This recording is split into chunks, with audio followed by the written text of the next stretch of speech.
नमस्कार दोस्तों, BK study point में आपका स्वागत है। तो आज हम लोग ने 7वां वीडियो ये लेकर आए हैं जो टॉपिक वाइज सेशन के माध्यम में ऑब्जेक्टिव चला रहे हैं। तो अगर आपने वो 6 वीडियो नहीं देखा है तो प्लीज जाकर उसको देखिए, जो एग्जाम पॉइंट ऑफ व्यू से बहुत ही महत्वपूर्ण है। तो आइए शुरू करते हैं पहले क्वेश्चन से। कौन सी सप्लाई पर सिंक्रोनस मोटर चलती है? तो केवल 3 फेज, 2 फेज या 3 फेज, 1 फेज। तो ये इसीलिए हम लोग डबल एक्साइटेड मोटर के नाम से भी जाते हैं, क्योंकि इसमें 3 फेज सप्लाई और डीसी सप्लाई भी दी जाती है। रोटर को डीसी और स्टेटर को 3 फेज, यानी कि सी वाला ऑप्शन हमारा सही हो जाएगा। दूसरा है, निम्न में से सिंक्रोनस मोटर के प्रकार नहीं है। तो सिंक्रोनस मोटर कितने प्रकार के होते हैं? 2 प्रकार के, एक ऑटो सिंक्रोनस मोटर होता है और दूसरा प्लेन सिंक्रोनस मोटर। ठीक है, तो यानी ऑटो पहला हो जाएगा, दूसरा सामान्य तुल्यकालिक मोटर, यानी ए और बी दोनों, यानी डी वाला ऑप्शन हमारा सही हो जाएगा। आगे है, निम्न में से ऑटो सिंक्रोनस मोटर के प्रकार हैं। तो ऑटो सिंक्रोनस मोटर कौन होते हैं? Induction type auto transformer, salient type auto तुल्यकालिक मोटर या सिलियन। तो ये ए और बी दोनों होते हैं, इंडक्शन टाइप और सिलियन पोल टाइप होता है। ये ऑप्शन डी हो जाएगा। अगला है, कौन सी गति पर सिंक्रोनस मोटर चलती है? तो ये सिंक्रोनस स्पीड पर चलती है, जिसको तुल्यकालिक गति कहते हैं, यानी डी वाला ऑप्शन हमारा सही हो जाएगा, यानी 4 का डी। 5वां है, induction type auto synchronous motor किस पावर फैक्टर पर कार्य करता है? तो जो ऑटो टाइप सिंक्रोनस मोटर हो, इंडक्शन टाइप होता है, ये यूनिटी यानी इकाई के पावर फैक्टर पर काम करता है। बी वाला ऑप्शन हमारा सही हो जाएगा, यूनिटी। आगे है, पावर फैक्टर सुधारने के लिए प्रयोग किए गए सिंक्रोनस मोटर पर प्रचालित किया जाता है। तो अगर पावर फैक्टर को सुधारने के लिए हम लोग क्या करते हैं इसमें, कि इसको हम लोग शून्य भार पर ओवर एक्साइटेड पर चलाते हैं, यानी कि ऑप्शन ए हो जाएगा, शून्य भार अति उत्तेजक, यानी ए वाला ऑप्शन सही हो जाएगा। आगे है, कौन सी प्रणाली तुल्यकालिक मोटर की गति तुल्यकालिक मोटर से अधिक होने पर सामान्य स्थिति में लाती है? तो ये इसको क्या करते हैं हम लोग, डैम्पर बाइंडिंग करते हैं, जिसके माध्यम से क्या होता है कि जो सिंक्रोनस मोटर से अधिक हो जाती है तो उसको हम क्या करता है, सामान्य स्थिति में लाने का कार्य करता है, यानी बी वाला ऑप्शन हो जाएगा, डैम्पर बाइंडिंग। आगे है 8वां, सामान्य तुल्यकालिक मोटर का प्रारंभिक टॉर्क क्या होता है? क्योंकि ये 3 फेज ऐसा होता है जो कुछ ये सामान्य प्रकार का तुल्यकालिक मोटर प्रारंभिक टॉर्क निम्न या शून्य मान सकते हैं, क्योंकि 3 पोज जो इंडक्शन मोटर होती है वो सेल्फ स्टार्ट नहीं होती है, यानी बी वाला ऑप्शन हो जाएगा। आगे है, किस मशीन की बनावट सिंक्रोनस मोटर के समान होती है? तो ये अल्टरनेटर की बनावट जो होती है सिंक्रोनस, इसीलिए अल्टरनेटर को हम लोग क्या कहते हैं, सिंक्रोनस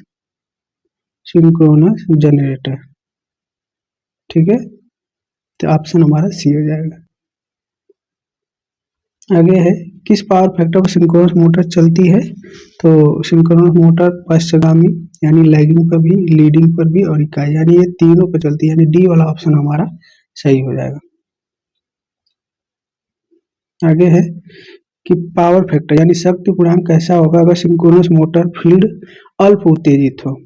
तो देखिए, जब अल्प उत्तेजित होता है तो अल्प उत्तेजित की कंडीशन में ओवर एक्साइटेड होता है तो लीडिंग पे काम करता है, और जब अल्प होता है तो पश्च पे काम करता है, यानी कि आपका ऑप्शन ए हो जाएगा, यानी कि लैगिंग पावर फैक्टर पर। आगे है, सिंक्रोनस मोटर का स्लिप रिंग इंडक्शन मोटर की अपेक्षा क्या लाभ है? तो शक्ति गुणांक परिवर्तित किया जा सकता है, और आकार में छोटा होता है, गति सप्लाई पर स्वतंत्र होती है, रोटर में 2 स्लिप रिंग। तो ये पावर फैक्टर है जो हम लोग एक्साइटेशन को बदल सकते हैं, यानी ये वाला ऑप्शन हमारा सही हो जाएगा। सिंक्रोनस मोटर फुल लोड पर किस पावर फैक्टर के साथ चलता है? तो ये क्या करता है, इकाई और पश्चगामी, यानी इकाई या 0.8 पश्चगामी, यानी ए वाला ऑप्शन हमारा सही हो जाएगा।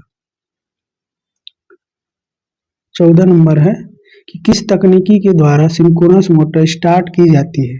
तो देखिए जो डीसी शंट मोटर के साथ कपलिंग, डीसी कंपाउंड मोटर के साथ या डैम्पर, यानी तीनों तकनीकी के द्वारा हम लोग इसको सेल्फ स्टार्ट बनाते हैं। जैसा synchronous motor self start motor नहीं होती। तो या तो शंट मोटर के साथ कपलिंग करिए या डीसी कंपाउंड के साथ या डैम्पर बाइंडिंग। डैम्पर बाइंडिंग जो सेलियन फोर टाइप होते हैं उसी में ही पॉसिबल होता है, यानी डी वाला ऑप्शन हमारा सही है। 15 नंबर है, सिंक्रोनस मोटर की रोटर बाइंडिंग किसके द्वारा उत्तेजित की जाती है? डीसी सप्लाई के द्वारा, एसी के अल्टरनेटर के द्वारा या स्टेटर धारा के इंडक्शन द्वारा। तो ये डीसी सप्लाई के द्वारा हम लोग इसीलिए इसको एक्साइटर बोलते हैं। क्या बोलते हैं इसको हम लोग? एक्साइटर, उत्तेजक। 16 नंबर है कि निम्न में से किन पर सिंक्रोनस मोटर की गति निर्भर करती है? तो जनित विद्युत वाहक बल की आवृत्ति, सप्लाई आवृत्ति या ध्रुवों की संख्या। तो ये तीनों पर निर्भर करती है, यानी डी वाला ऑप्शन हमारे उपयुक्त तीनों। आगे है, किस मशीन की भांति सिंक्रोनस मोटर की रचना होती है? तो ये तो सेमी अल्टरनेटर, यानी बी वाला ऑप्शन हमारा सही हो जाएगा। आगे है 18 नंबर, क्या सिंक्रोनस मोटर यानी तुल्यकालिक मोटर स्वतः स्टार्ट होने वाली मोटर है? नहीं, बिल्कुल नहीं, इसको सेल्फ स्टार्ट बनाया जाता है, यानी ऑप्शन बी हो जाएगा। इस अवस्था को क्या कहेंगे जब एक सिंक्रोनस मोटर शून्य लोड आवृत्ति उत्तेजक के साथ तो शून्य लोड आवृत्ति उत्तेजक के साथ हम लोग जब चलाते हैं तो इसको हम बोलते हैं सिंक्रोनस संधारित्र, यानी सिंक्रोनस कंडेंसर के नाम से जानते हैं। बी वाला ऑप्शन हमारा सही हो जाएगा। आगे है, यदि ये सिंक्रोनस मोटर की गतिशील अवस्था में किसी कारण से उत्तेजना समाप्त हो जाए तब मोटर रुक जाएगी, मोटर स्टेशन मोटर की बात करेगी, मोटर एक रिलक्टेंस मोटर के बाद मोटर एक प्रेरण मोटर। तो और उत्तेजना को अगर समाप्त, एक्साइटेशन को अगर हम लोग समाप्त कर दें तो ये क्या हो जाएगी? मोटर रुक जाएगी।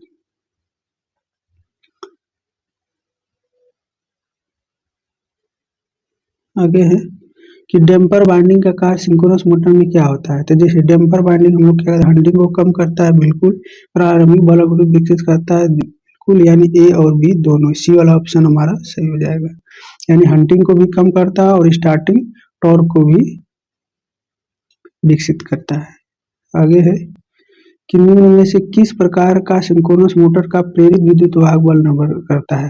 रोटर गति पर, रोटर उत्तेजना पर, मोटर की बनावट या भार कोण या रोटर गति या रोटर, यानी डी वाला ऑप्शन हो जाएगा। लोड कोण भी बोलते हैं इसको, और रोटर स्पीड और रोटर एक्साइटेशन, यानी कि ऑप्शन डी हो जाएगा। आगे है, किस टार्क पर मोटर सिंक्रोनस में रहती है? तो इसको हम लोग क्या बोलते हैं? सिंक्रोनस टॉर्क, बी वाला ऑप्शन। आगे कौन सी हानियां सिंक्रोनस मोटर में सर्वाधिक होती है? तो जो लौ हानि होती है वो सर्वाधिक होती है, यानी डी वाला ऑप्शन हमारा सही हो जाएगा। लौ हानि, आयरन लॉस बोलते हैं जिसको। सिंक्रोनस मोटर में रोटर खांचों की संख्या स्टेटर खांचों की संख्या से क्या, एक कम रखी जाती है, तो ये ऑप्शन हमारा हो जाएगा कम होती है, यानी सी वाला ऑप्शन हमारा सही हो जाएगा। किस कारण से सिंक्रोनस मोटर का रोटर सिंक्रोनस गति पर ही घूमता है? तो इसमें क्या हो जाएगा, ये स्टेटर रोटर क्षेत्र के इंटरलॉकिंग के कारण, यानी ऑप्शन हमारा हो जाएगा बी। आगे है, क्या कारण है कि सिंक्रोनस मोटर को भार पर चालू करना कठिन है? इसका प्रारंभिक बल शून्य होता है, बिल्कुल।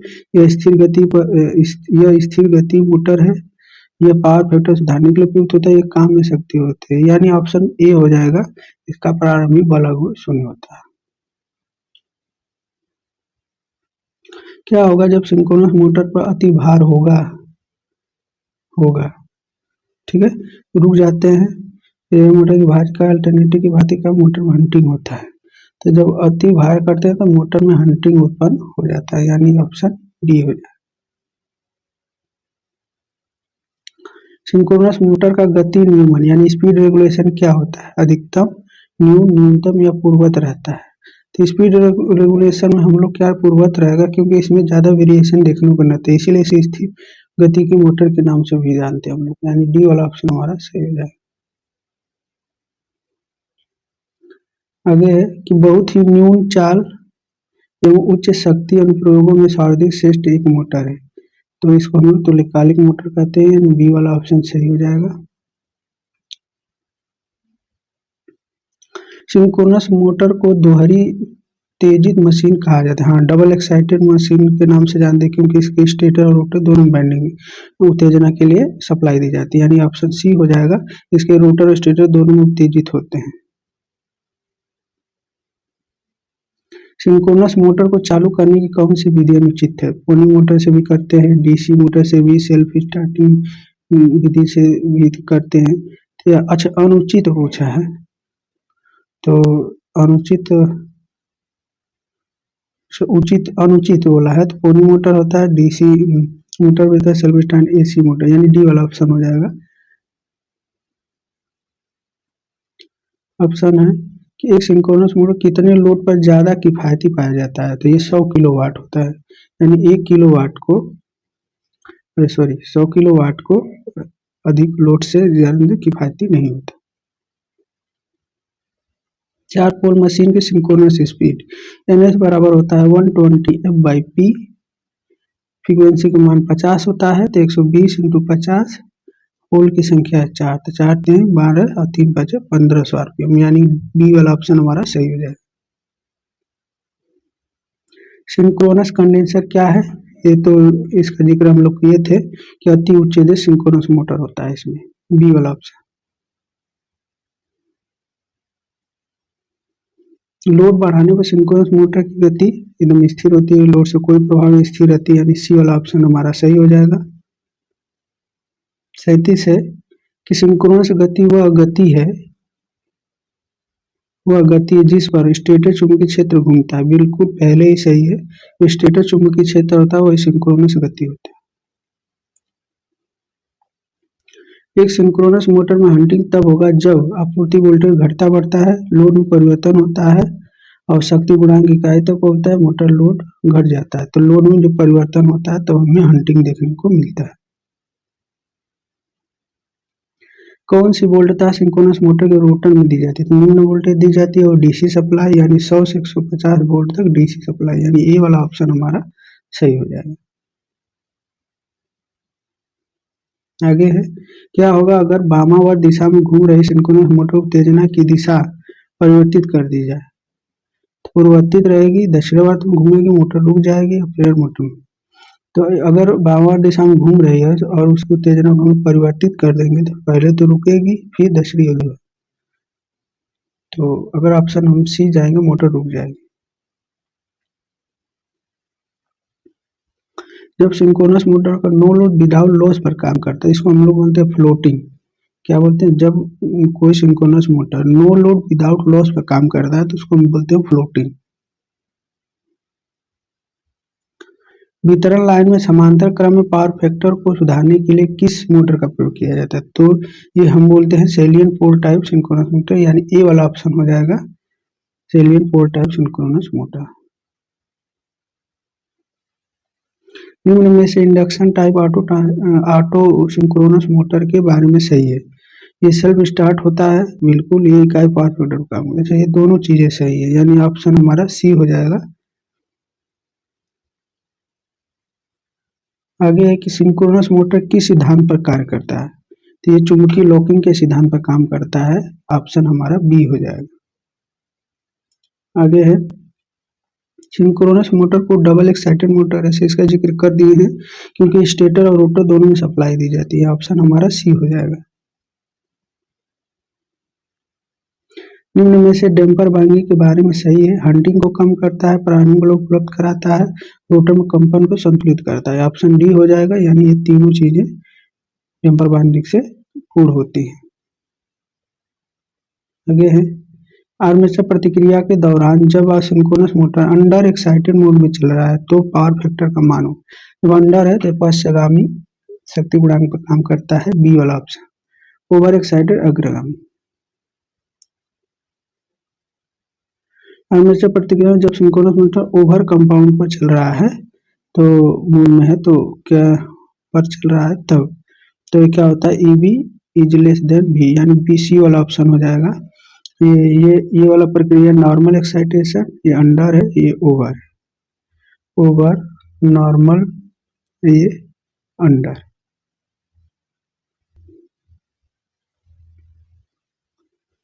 सिंक्रोनस मोटर में आर्मेचर फ्लक्स फील्ड फ्लक्स से रहता है। तो सिंक्रोनस मोटर में जो आर्मेचर फ्लक्स है फील्ड फ्लक्स से क्या होता है, आगे होता है, यानी कि ऑप्शन ए हो जाए। ये इस वीडियो का लास्ट क्वेश्चन है। सामान्य सिंक्रोनस मोटर के बारे में सही है। वितरण लाइन पावर फैक्टर सुधारने के लिए जनित अल्टरनेटिव घूर्णन गति नियत रखता है, ए और सी बी दोनों के लिए, यानी ऑप्शन सी हो जाएगा। तो ये वीडियो आपको कैसा लगा कमेंट बॉक्स में जरूर लिखिए और ज़्यादा से ज़्यादा मित्रों में शेयर करिए और सब्सक्राइब चैनल को जरूर करें। तो बस आज के लिए इतना ही। जय हिंद, जय भारत।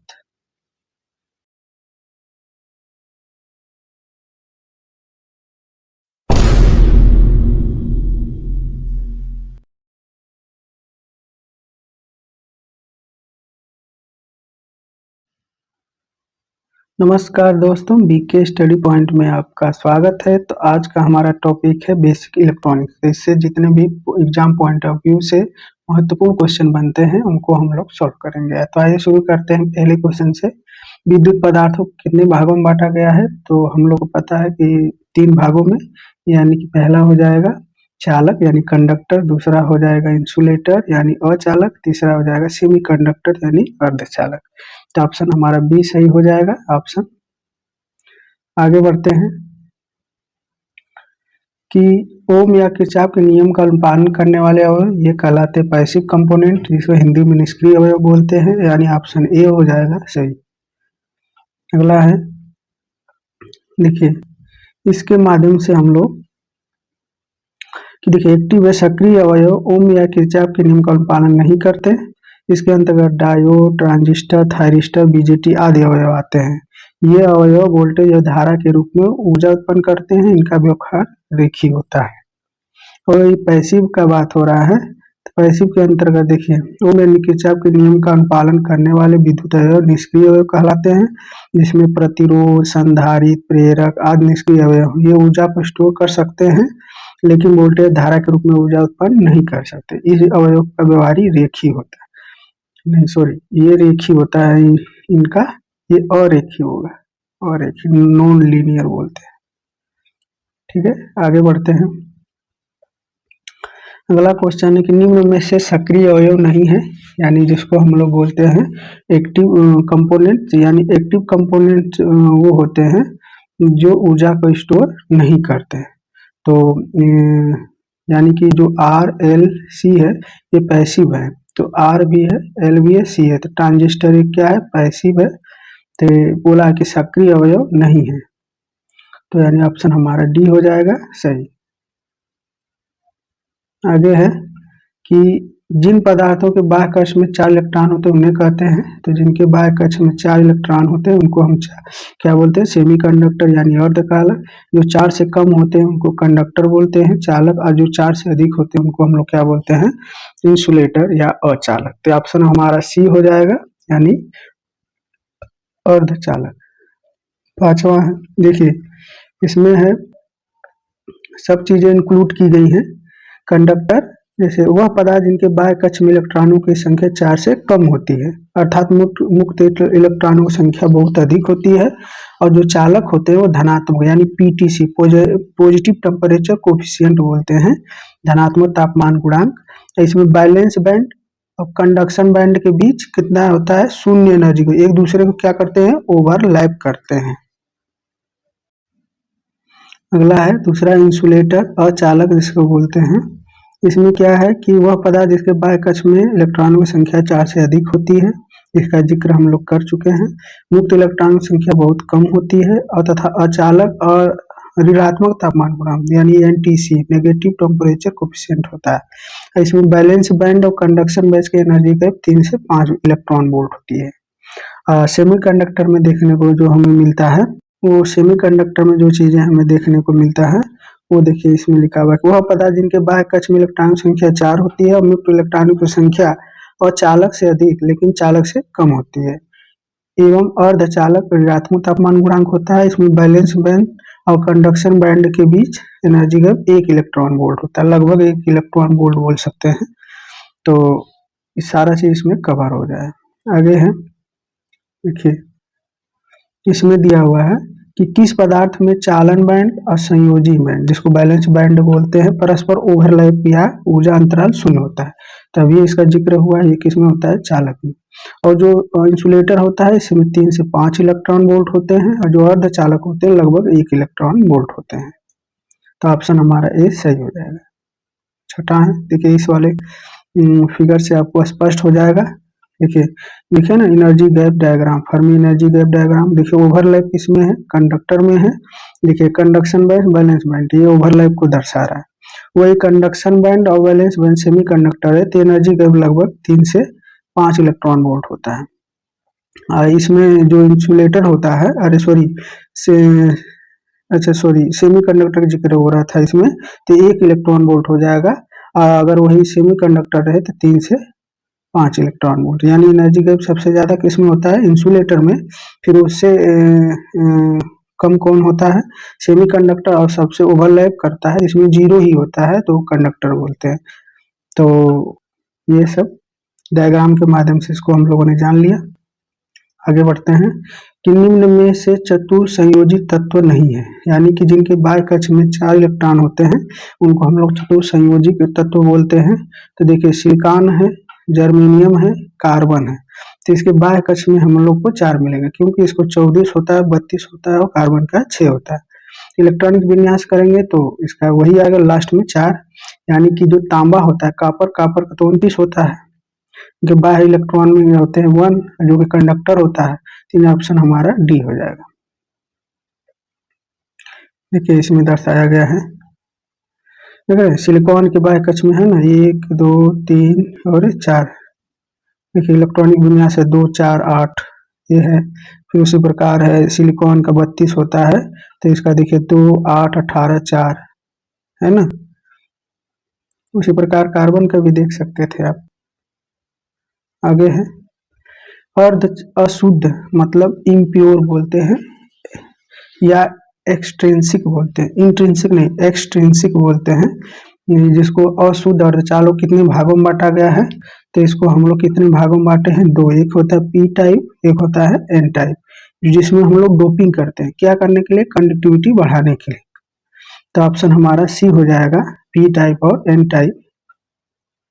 देखिए इसमें दर्शाया गया है, ये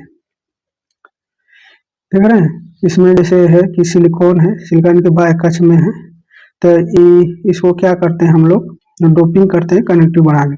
देखिए एन टाइप सेमीकंडक्टर है और एस बी एंटीमनी है, सिलिकॉन के साथ हम लोग बॉन्ड बना रहे हैं।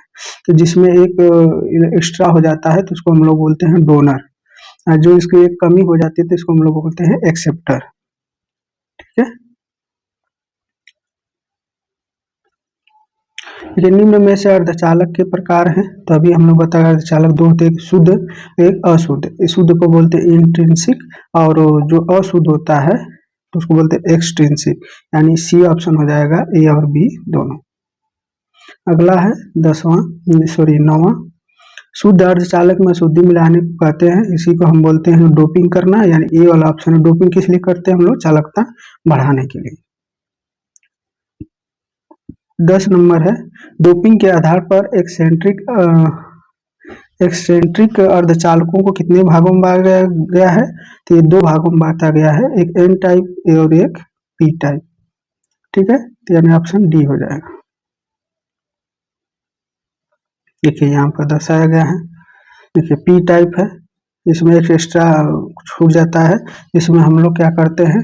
ट्रीवैलेंट क्या करते हैं? डोपी करते इम्प्योरिटी मिलाते हैं, जिसमें एक एक्स्ट्रा बच जाता है, तो होल है जिसको हम लोग क्या एक्सेप्टर बोलते हैं। एक्स्ट्रा हो जाता है, इसमें हम लोग बोलते हैं डोनर, एन टाइप।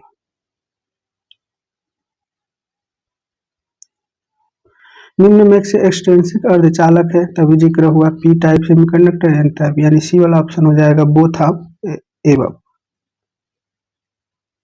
अगला है अर्धचालक में ऊर्जा अंतराल का मान होता है, तभी अर्धचालक में एनर्जी गैप जो ऊर्जा अंतराल होता है वो लोग क्या बोलते हैं? जब इस तरह का क्वेश्चन हो कि अर्धचालक जब किसी चीज जिक्र न करे तो अर्धचालक में लगभग हम लोग 1 इलेक्ट्रॉन वोल्ट मानते हैं। सेमीकंडक्टर 3 से 5, जो 0 इलेक्ट्रॉन वोल्ट कंडक्टर के लिए यूज होता है। आगे है पी टाइप अर्धचालक में फर्जी एनर्जी अंतराल होता है। तो पी टाइप में जो होता है फर्मी एनर्जी नंबर, तो पी जो होता है पी टाइप में तो लिखा चालन बैंड के पास, संयोजी बैंड के पास, इलेक्ट्रॉन के पास, होल्स के पास। तो हम लोग जानते हैं जो फर्मी एनर्जी कंडक्शन बैंड होता है और एक बैलेंस बैंड होता है।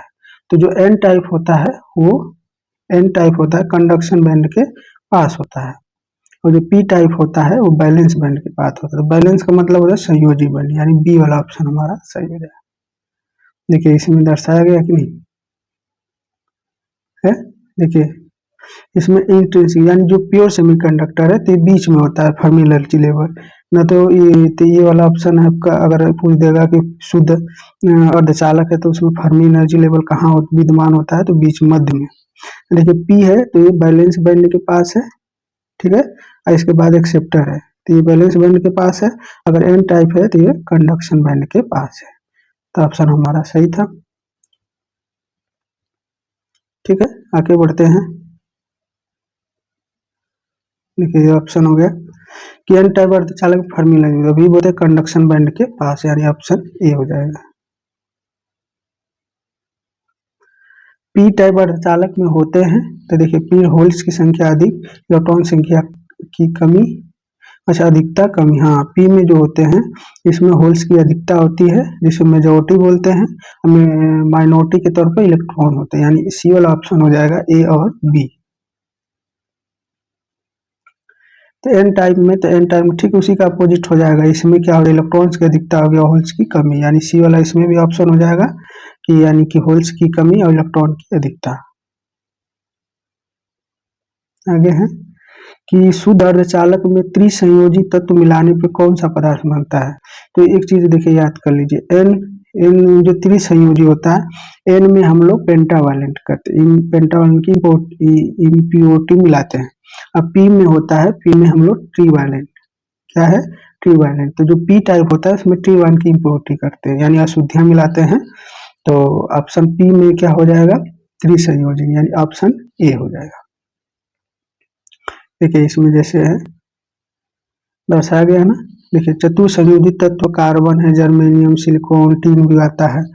तो त्रिसंयोजित तत्व में देखिए बोरोन है, एल्यूमिनियम है, गैलियम है, इंडियम है, ये सब परमाणु क्रमांक भी बहुत इंपॉर्टेंट है इन लोगों का।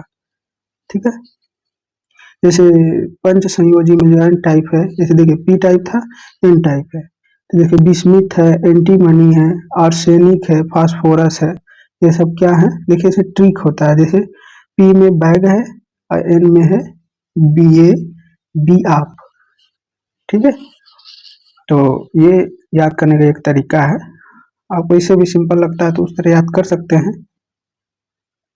अगला है कि शुद्ध अर्धचालक में पंच संयोजित तत्व मिलाने पर कौन सा पदार्थ बनता है। अभी हम बताएं कि एन में हम लोग पेंटावैलेंट की इम्प्योरिटी मिलाते हैं, इम्प्योरिटी और अशुद्धियां, और पी में क्या मिलाते हैं ट्रीवैलेंट। तो पंच है, पंच में हम लोग एन टाइप, यानी सी वाला ऑप्शन हो जाएगा कि एन टाइप सेमीकंडक्टर।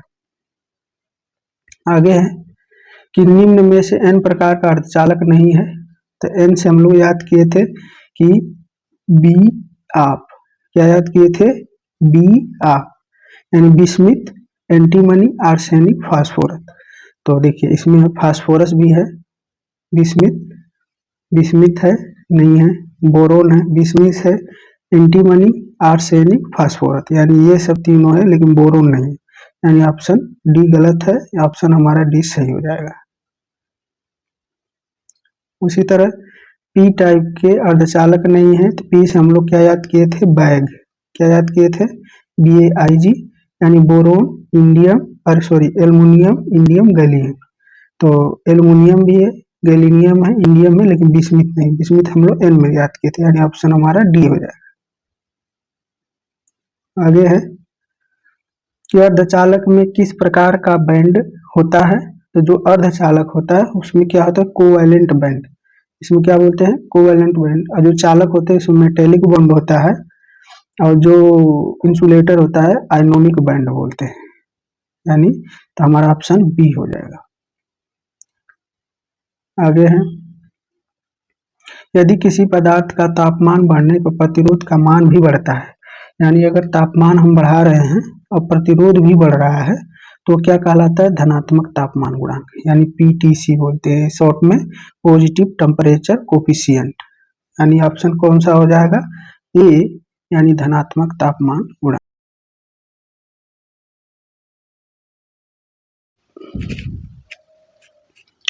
अगला है 23 नंबर, 0 केल्विन पर सिलिकॉन अर्धचालक में ऊर्जा अंतराल का मान होता है। तो देखिए इसमें दो कंडीशन, एक सिलिकॉन के लिए पूछता है और एक जर्मेनियम के लिए। तो सिलिकॉन के लिए जो 0 केल्विन पर होता है वो 1.1 और एक 300 केल्विन पर होता है आपका 1.11। वही जर्मेनियम के लिए पूछेगा तो 0 केल्विन पर 0.782 इलेक्ट्रॉन वोल्ट और 300 केल्विन पर पूछेगा तो आपका 0.72 इलेक्ट्रॉन। तो ऑप्शन हमारा ए होगा, यानी 1.21 इलेक्ट्रॉन वोल्ट। देखिए इसमें इस स्लाइड के माध्यम से सब पता हो जाएगा हम लोग को। देखिए सिलिकॉन के लिए है 0 केल्विन पर है एनर्जी गैप 1.21 और 300 पर 1.1 इलेक्ट्रॉन वोल्ट। जर्मेनियम के लिए 0.728 इलेक्ट्रॉन वोल्ट और 300 केल्विन के लिए 0.72। गैलियम आर्सेनाइड के लिए 1.5 इलेक्ट्रॉन वोल्ट 0 केल्विन पर, और इसे यहाँ पर 1.4 इलेक्ट्रॉन वोल्ट। अगला है 24 नंबर, 300 केल्विन पर जर्मेनियम अर्धचालक ऊर्जा अंतराल, तभी जिक्र किए हम लोग 0 केल्विन पर रहेगा तो सी वाला ऑप्शन, और 300 केल्विन पर 0.72 इलेक्ट्रॉन, यानी डी वाला ऑप्शन सही हो जाएगा। अगला है देखिए सिलिकॉन अर्धचालक में इलेक्ट्रॉन और होल्स के लिए चालकता का मान होता है, मोबिलिटी बोलते हैं। तो मोबिलिटी के लिए देखिए सिलिकॉन के पूछेगा तो 1300 इलेक्ट्रॉन होता है और होल्स की संख्या 500 सेंटीमीटर स्क्वायर प्रति वोल्ट सेकेंड, यानी ऑप्शन ये हो जाएगा, यानी 1300 से 500 सेंटीमीटर स्क्वायर वोल्ट सेकेंड होता है। किसके लिए, इलेक्ट्रॉन और होल्स के लिए। वही अगर जर्मेनियम का पूछता है तो 3800 से क्या 1800, यानी बी वाला ऑप्शन सही हो जाता है। तो ऑप्शन हमारा ये होगा। अगला है कि जर्मेनियम, अच्छा देखिए इस वाले में है जर्मेनियम के इलेक्ट्रॉन और होल्स की चालकता कितनी होती है, बी वाला ऑप्शन हो जाएगा 3800 से 1800 सेंटीमीटर स्क्वायर प्रति वोल्ट सेकेंड। देखिए इस वाले स्लाइड में है। देखिए सिलिकॉन की मोबिलिटी 1300 से 500 इलेक्ट्रॉन के लिए है, होल्स के लिए। उसी तरह जर्मेनियम की है 3800 से 1800, ये इलेक्ट्रॉन के लिए और होल्स के लिए।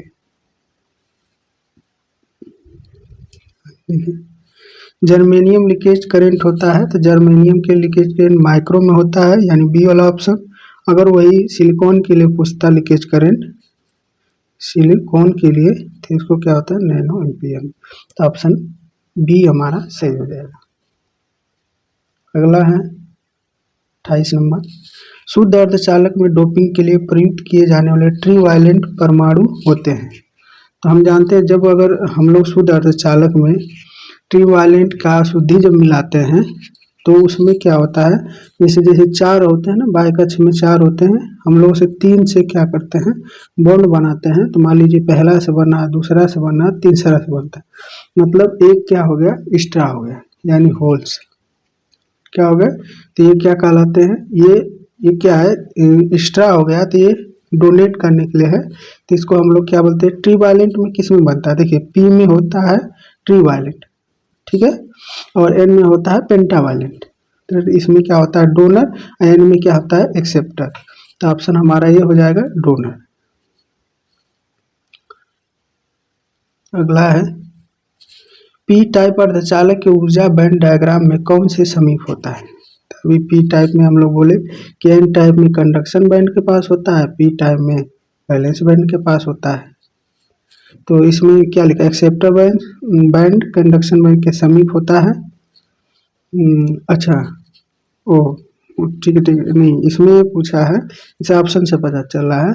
तो एन में जैसे कंडक्शन बैंड, पी में जो है बैलेंस बैंड के पास होता है, पी में, एन में जो होता है कंडक्शन बैंड पे। तो पी में तो होता है हमें डोनर, और डोनर जो होता है किसके समीप होता है, एक्सेप्टर के पास होता है या बैलेंस बैंड के पास होता है, तो वो कंडक्शन बैंड के पास होता है, यानी ऑप्शन एक्सेप्टर बैंड है जो नहीं, एक्सेप्टर बैंड है जो डोनर बैंड है जो कंडक्शन बैंड, यानी सी वाला ऑप्शन हो जाएगा।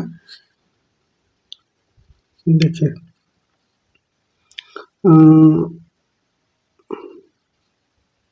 अच्छा ऊपर लग रहा है गलत हो गया है।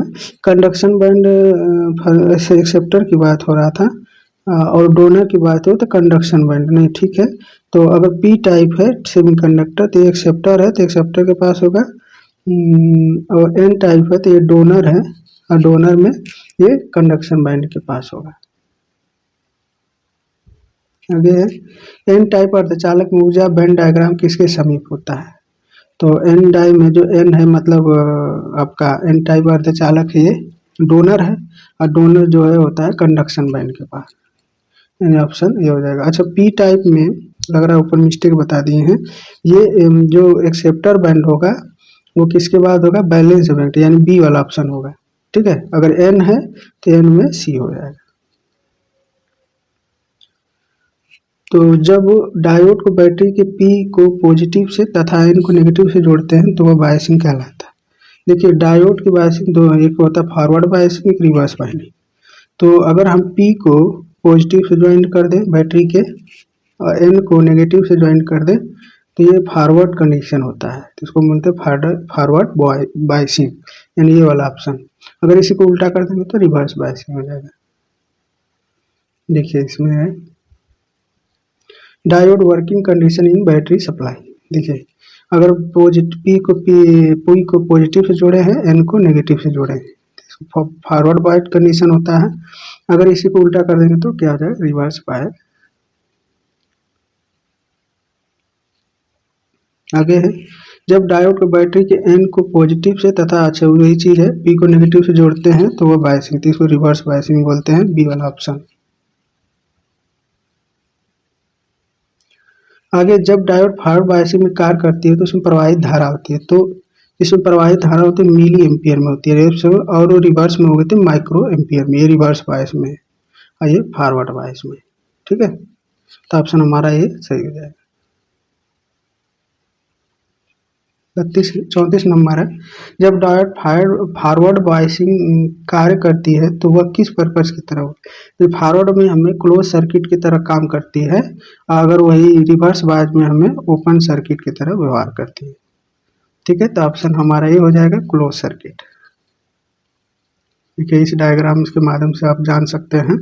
देखिए जब पी को पॉजिटिव से और एन को नेगेटिव से जोड़ डायोड को जोड़ दिया जाता है क्लोज सर्किट की तरह हो गया, और जब इसी डायोड को हम लोग रिवर्स जोड़ दिए यानी कि इसको पी को, देखिए इस साइड जो होता है एनोड कैथोड इसमें होता है, जैसे एनोड है कैथोड है, तो एनोड पॉजिटिव होता है कैथोड नेगेटिव होता है, तो इस सप्लाई को उल्टा कर देखते हैं रिवर्स बायस में ओपन सर्किट की तरफ व्यवहार, तो इसीलिए कहा जाता है डायोड कभी भी क्या है रिवर्स बायस में काम नहीं करता। जब डायोड रिवर्स बायसिंग कार्य करती है तो किस परिपथ के तहत? ये ओपन सर्किट करें, यानी बी वाला ऑप्शन हमारा सही हो जाएगा। आगे है जब डायोड रिवर्स बायसिंग कार्य करती है तो प्रतिरोध का मान होता है। अच्छा रिवर्स बायस में, तो रिवर्स बायस में जब काम करती है तो 1 मेगा ओम होता है, अगर फॉरवर्ड में तो 1 से 100 ओम, यानी बी वाला ये हो जाएगा फॉरवर्ड बायस में और ये हो जाएगा रिवर्स बायस, मेगा ओम बोलते हैं, ठीक है। तो ऑप्शन हमारा ए सही हो जाएगा। 37 नंबर है सिलिकॉन अर्धचालक का ब्रेक डाउन वोल्टेज बैरियर होता है। देखिए सिलिकॉन का जो होता है वो ज़्यादा होता है यानी 0.7 और जर्मेनियम का कितना होता है 0.3, तो हमारा ऑप्शन सिलिकॉन से है तो ये वाला ऑप्शन सही हो जाएगा।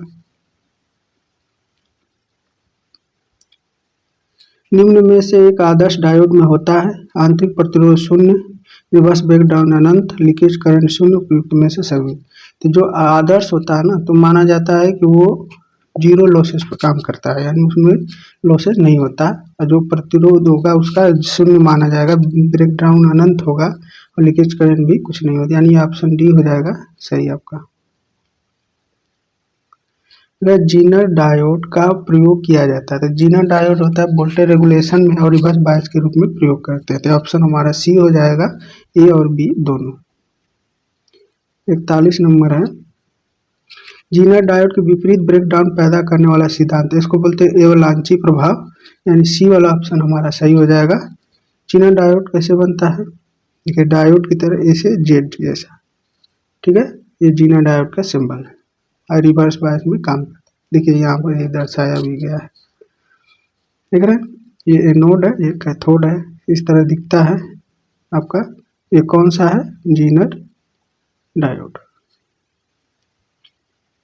ये कुछ डायोड इसमें बहुत महत्वपूर्ण है, बेसिक इलेक्ट्रॉनिक्स में आपको बहुत देखने को मिलेगा। देखिए ये नॉर्मल डायोड है जिसको जंक्शन डायोड बोलते हैं, जीनर डायोड में जेट की जैसा दिखता है। ये देखिए टनल जैसा बना था, टनल डायोड, एस जैसा बना था, स्कॉटी डायोड, और देखिए इस तरह कैपेसिटर के जैसा बना है, वेरिएक्टर डायोड इसको भी बोल सकते हैं।